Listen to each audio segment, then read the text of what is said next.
Pregunto si al final de la vida muchos de nosotros nos hemos de perder privilegios que estaban incluidos y por los cuales nos pusimos a orar para que Dios nos lo dé y ya lo teníamos.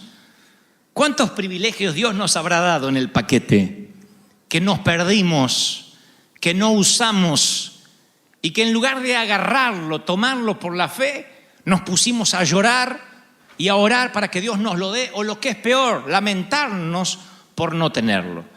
Entonces, cuando el Señor me daba esta palabra, me decía: dile a mi pueblo que hay momentos que hay que orar y hay momentos que hay que obedecer y tomarlo. El saber la diferencia de ese perfecto equilibrio nos hace personas espirituales. Cuando te alistas en el ejército, una de las primeras cosas que aprendes es: obedece las órdenes. En el ejército uno no va a tratar de imponer su forma, sus maneras. Te dicen qué entrenamiento debes hacer, a qué hora te tienes que levantar, cuando comes, a qué hora te acuestas, y por órdenes se rige todo el ejército, y cualquiera que no obedece, inmediatamente se lo castiga con prisión.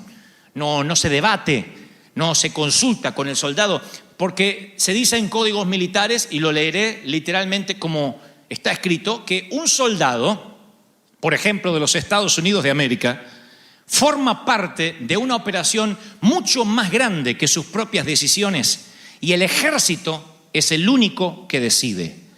Y nosotros ya no somos civiles. La Biblia dice, el apóstol dice que sufrimos necesidades como buen soldado de Jesucristo. También estamos en un army espiritual.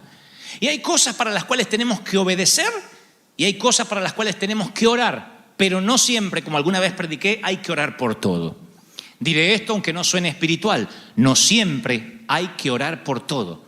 Hay cosas por las que tenemos que orar y hay cosas por las que simplemente tenemos que obedecer sin pasar por la oración. Y de eso quiero hablarles. ¿Cuántos quieren escuchar esto? Díganme amén. Porque a veces por ahí, hoy sales diciendo: pero al final yo estaba orando por algo que no debí orar. Al final yo estaba capaz clamando o ayunando por algo que no tenía que orar, ni clamar, ni ayunar. Solo tenía que tomarlo.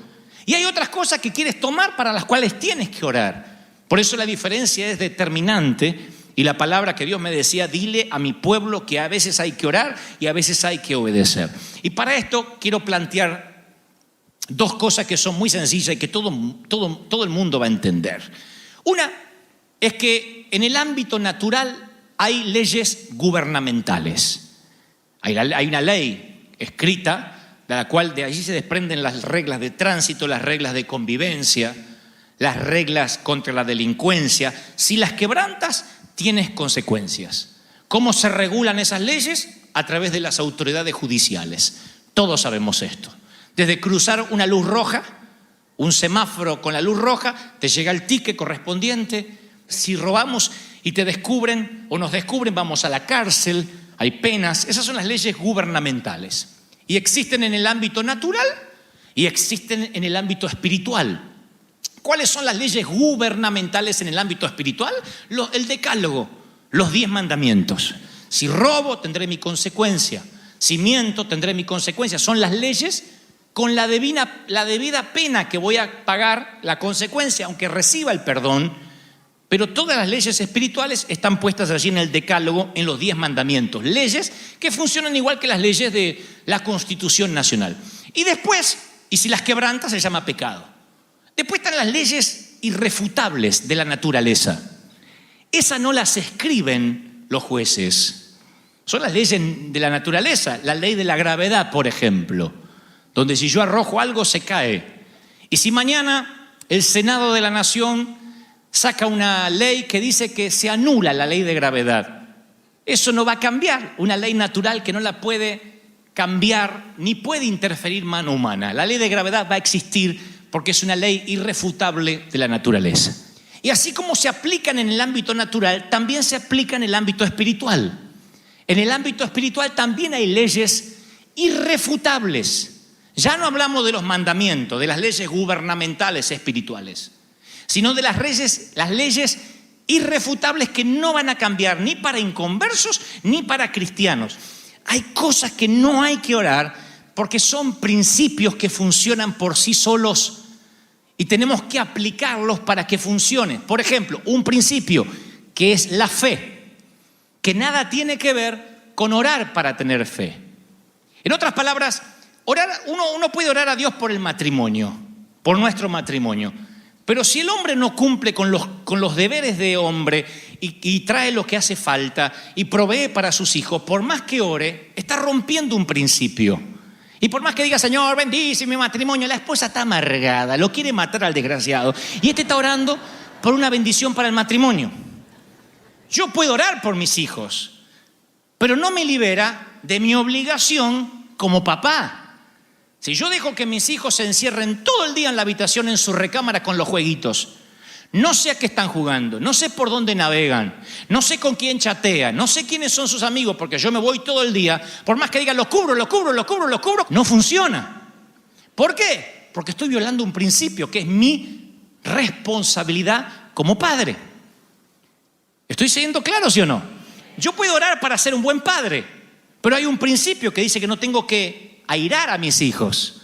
Si soy alguien que siempre está con el carácter putrefacto, que mis hijos nunca me pueden preguntar nada, que siempre estoy ocupado, lo que estoy provocando son hijos rebeldes, hijos airados. Aunque yo diga, Señor, cubre mi casa, la oración no puede estar por encima de un principio que ya está establecido. Yo puedo orar que Dios me ayude a salir de deuda, pero no me salva del principio que dice, no debáis a nadie nada. Yo puedo orar por tu finanza, pero no me salva del principio que tengo que ofrendar y diezmar. Orar a Dios por una buena cosecha no te libera de sembrar. Soy claro, iglesia amada. Orar por una buena cosecha no te libera de sembrar. Y nosotros decimos, Señor, dame una cosecha para que yo empiece a sembrar. Y Dios dice, no puedo ir en contra del principio. Dame una cosecha grande y cuando sea rico voy a sembrar. Dios dice, no. Ahora siembra para que puedas cosechar. Yo no voy a trabajar por tu presupuesto. Tú vas a trabajar por tu fe en mí y yo te voy a bendecir aunque no tengas presupuesto, pero no me presupuestes porque es un principio. ¿Soy claro? Dígame amén si me explico. La honra, otro principio que funciona sin orar. Hijos, obedeced a vuestros padres. Honra a tu padre y a tu madre, que es el primer mandamiento. ¿Con qué? Con una promesa. Para que te vaya bien. Ore por mí para que me vaya bien. ¿Honras a tus padres? Pastor, no me quiero morir joven. Para que tengas una larga vida en la tierra. ¿Honras a tus padres? Los tienes que honrar aunque no se lo merezcan. Aunque no hayan sido buenos padres. Porque no se trata de ellos, se trata de ti. Es un principio. Honra a tus padres. Tú dices, no los tengo. No importa, puedes honrarlos igual en tu corazón, quitando rencor, quitando la amargura, diciendo, la vieja hizo lo mejor por mí, lo que sabía, lo que pudo en todo caso, lo cual es mucho. El viejo, ignorante, sin estudio, yo tuve que reconciliarme con mis padres, reconciliarme en mi corazón. Porque hoy que podría hablar con mi mamá tiene Alzheimer. Hoy que podría hablar con mi papá, no le voy a complicar su corazón débil para pasarle facturas viejas, biles viejos.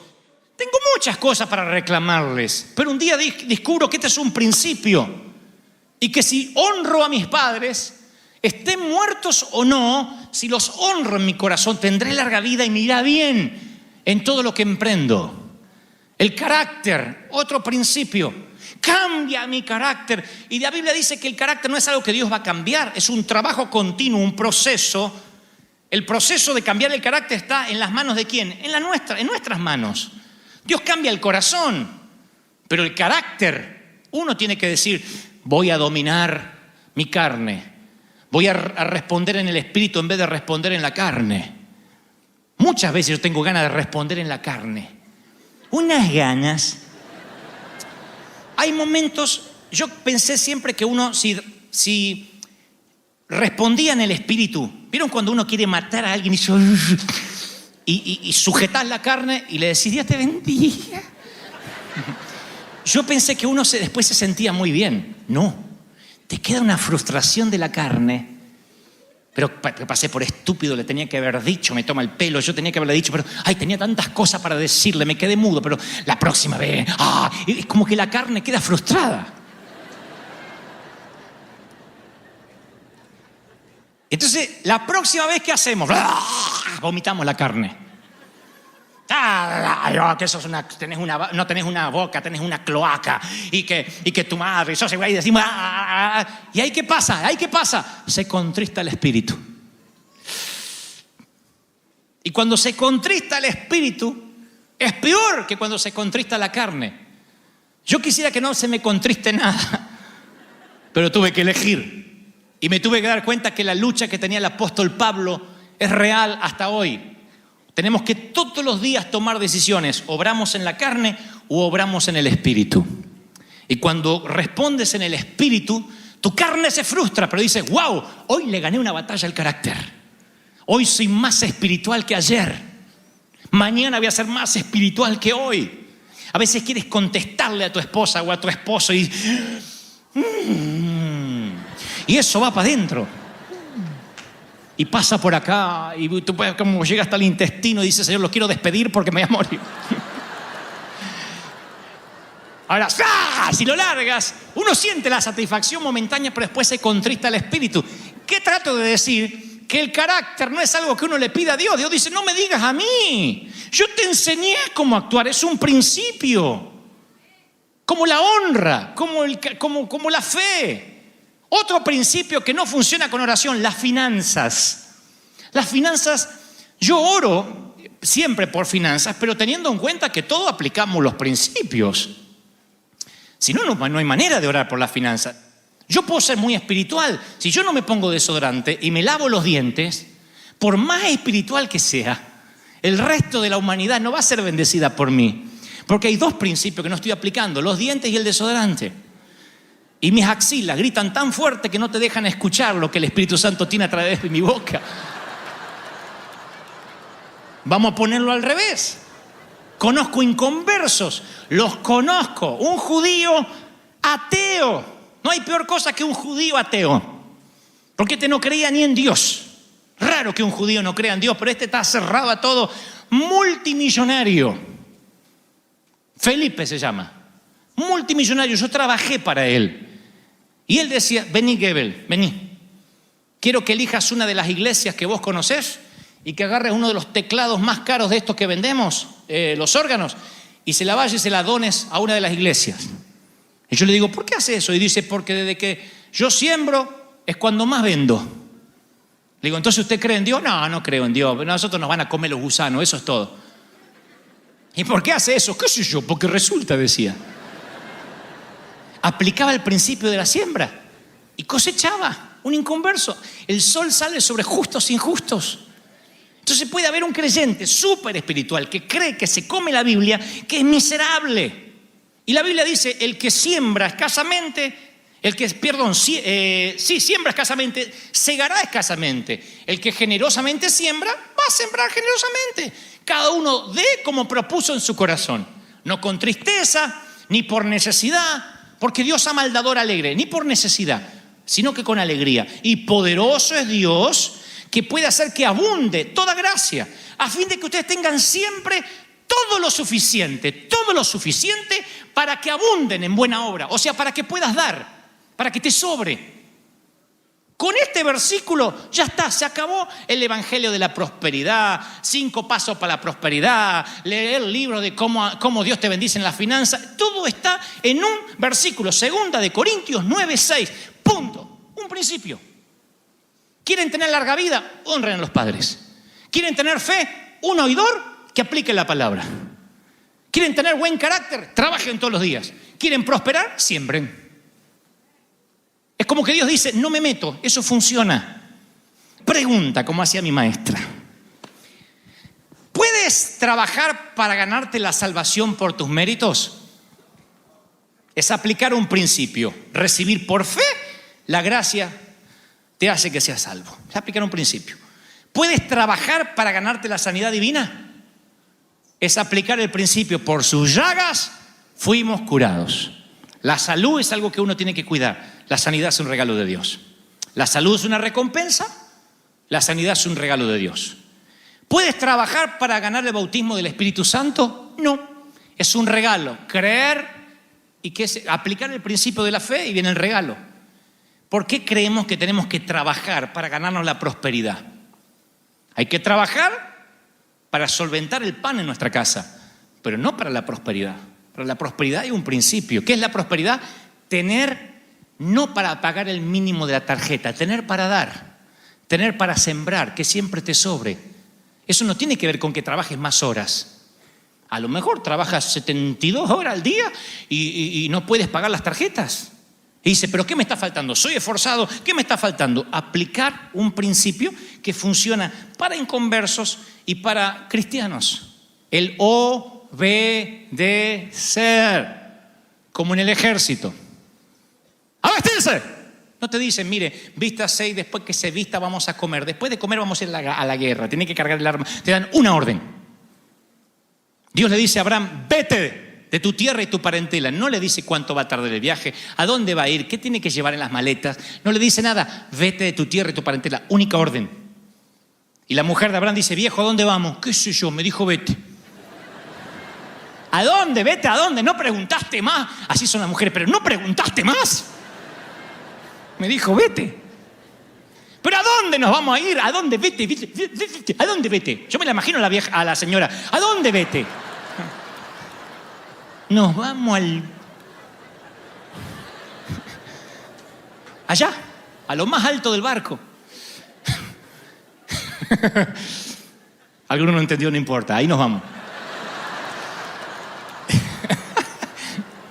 No le dijo si va a tener plan de jubilación, nada. Porque el Espíritu Santo dice, yo quiero que entiendas que las grandes decisiones del año que viene se van a ver afectadas por el grado de obediencia que tengas ahora con el Señor.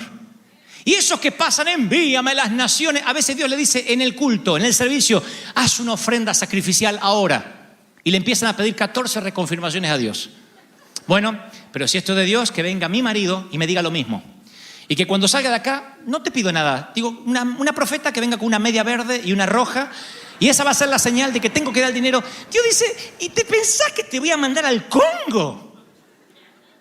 ¿Que te voy a dar las multitudes? Y cuando te estoy mandando algo sencillo, ¿no lo puedes obedecer? Es que obedecer a Dios para algún día, siempre para más adelante, es menos demandante que obedecer para los próximos 10 minutos. Siempre. Bueno, Dios me está pidiendo cosas grandes. Y hay gente que está dispuesta a obedecer grandes cosas, pero el principio, el aplicar, no. Ahí no, estoy pidiendo la voluntad de Dios. Y ahí es cuando hay un contrasentido. Lo que Dios quiere darte se ve afectado porque no aplicas principios para que Dios te lo dé. Un soltero o una soltera. Dios le dice, yo tengo la persona para ti. Yo la tengo.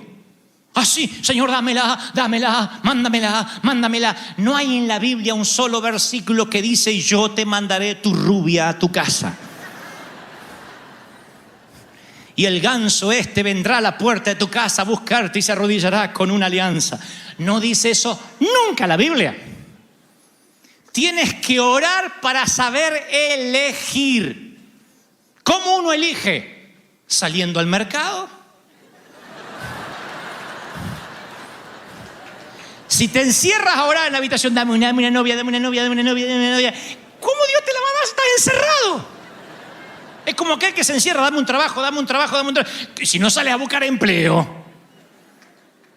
Obedecer produce más bendiciones que orar. Me van a matar en YouTube por esto. Pero obedecer produce más bendiciones que inclusive orar. Estoy siendo claro, ¿sí o no? Hay cosas que hay que obedecer. Punto. Yo no puedo orar para que me honren. Yo quiero honra, tengo que honrar. Si al final de la vida termino como un viejo solo, es porque no honré.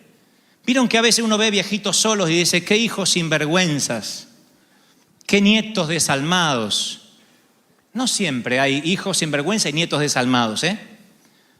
A veces esos viejos solos fueron adultos que nunca honraron, que nunca sembraron. Y cuando quieren juntar a la familia alrededor de una mesa porque se les ocurrió aterrizar, los hijos ya no están ahí. Los nietos ya no están ahí. No siempre los viejitos que están solos, no digo que todos, no siempre los viejitos que están solos están por una injusticia. A veces es porque fue demasiado tarde para sembrar. Yo voy a terminar con esto. Miren, ¿me aguantan unos minutos más? Dígame amén. Vas por la vida cristiana, y de repente se enciende tu zarza. Tu zarza es el llamado, es una orden que Dios te da. Esa zarza puede venir en forma de hombre, de pastor, de un hermano, de un ser querido, de una palabra en la Biblia, de una canción. La zarza sigue ardiendo hoy de diferentes formas. Ya no es un arbusto que no se quema, pero son palabras que recibes durante toda la semana y sabes que tienes que obedecer. Dios te dice cosas como: haz ese llamado, escribe el cheque, visita a fulano de tal, levanta el teléfono y ahora contesta. Hay obediencias que son cortitas, que uno en la gimnasia aprende a obedecer. Shh, no respondas, trágate la carne. Responde en el espíritu. Quédate callado. Obediencia. Se moldea el carácter, pero la zarza está no para que hagamos un altar en derredor de la zarza, sino para que inmediatamente vayamos a obedecer. Arde la zarza.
Dice: Moisés, ve y libera a mi pueblo.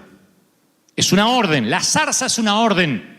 La zarza no conmueve a los inconversos. La zarza es una orden para nosotros.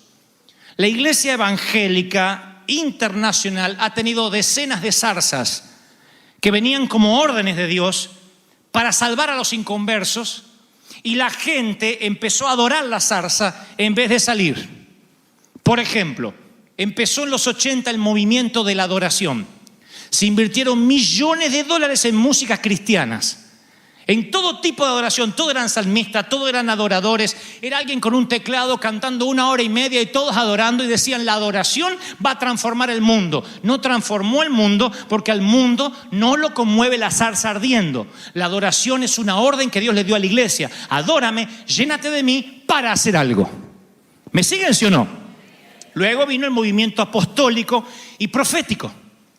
Todos son apóstoles, todos son profetas y hay una ola de títulos, de jerarquías que conmueven al mundo y algunos están esperando esa jerarquía y eso dijeron, cuando seamos apóstoles y seamos súper recontra apóstoles, el mundo se va a conmover. El mundo no se conmueve por apóstoles, porque las zarzas ardiendo no son para conmover al mundo, es para que la iglesia obedezca. Luego viene el movimiento de la unidad. Dijimos, si nos unimos todos los pastores, va a ocurrir un dramático avivamiento en las naciones. Si nos unimos bautistas con pentecostales, con reformados, eso va a ser algo ecuménico, que todos nos juntemos, las religiones. El mundo no se conmueve por eso, porque el mundo no se conmueve con zarzas que arden. Luego vino el movimiento de la oración. Dijimos, vamos a orar, y vamos a orar, y vamos a orar, pero la oración deja de ser eficaz cuando es un sustituto de la obediencia. Cuando en vez de obedecer nos encerramos a orar. Yo vengo de esas iglesias donde todas las señoras oraban. Era y unas lenguas tenían de víbora. Chumas. Y decían, esto va a conmover al mundo. Se murieron y no conmovieron a nadie. Porque las zarzas que arden no conmueven al mundo. Si no, Moisés agarraba la zarza y dice, perdón, Señor, le llevo la zarza al faraón para que la vea. La zarza no es para que la vea el faraón. La zarza es para que tú obedezcas y tú le hables al faraón. Pero tú tienes que obedecer. ¿Me están entendiendo, sí o no? Entonces, ¿qué va a salvar al mundo? Ni el G12, ni los 40 días con propósito, ni la oración de Jabes.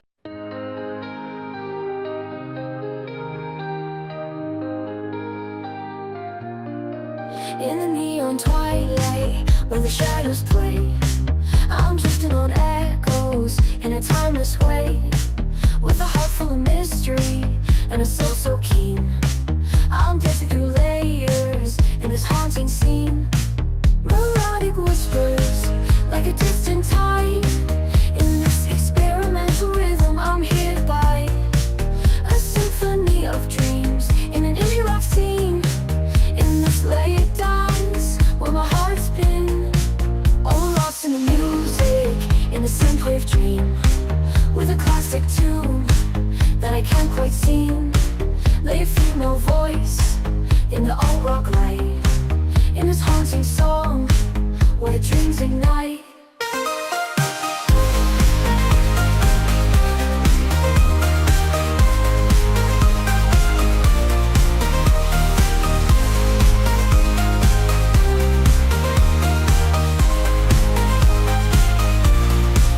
Through the haze of colors and the starry nights, I find my rhythm in the soft moonlight. Echoes of the past, they whisper sweet, in this rock world where the beat repeats. Melodic whispers, like a distant tide. In this experimental rhythm, I'm hit by a symphony of dreams in an indie rock scene.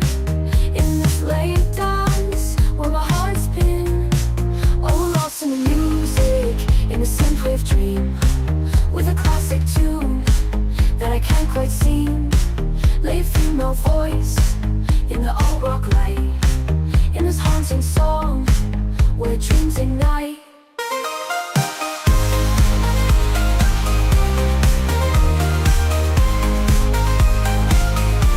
In the heart of the night, where the guitars play, I find my rhythm in the soft melantal way. A sweet surrender to the rock beat, in this haunting moment where my heart skips a beat. Oh, lost in the music, in the synchronous dream, with a classic tune that I can't.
every star.